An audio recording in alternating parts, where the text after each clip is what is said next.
The life of Anne Rowley, a pioneer woman in the early days of the church, demonstrates how exercising faith impacts our lives for good. A widow from England, Sister Rowley exercised her faith to answer the prophet's call to gather to Zion.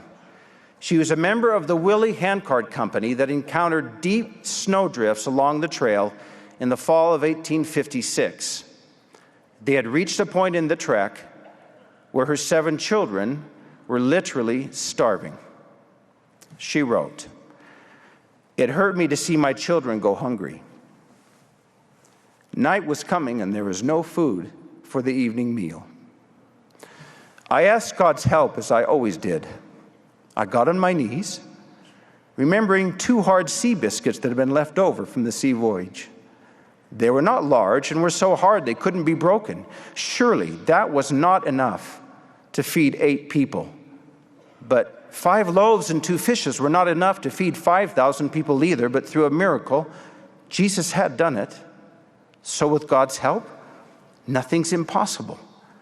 I found the biscuits and put them in a Dutch oven and covered them with water and asked for God's blessing. Then I put the lid on the pan and set it on the coals. When I took off the lid a little later, I found the pan filled with food.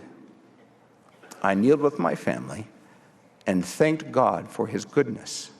That night, my family had sufficient food." Anne Rowley was living the gospel at great personal sacrifice. She needed help and asked for it in prayer. Because of her faith, she was filled with hope and miraculously provided with food for her family.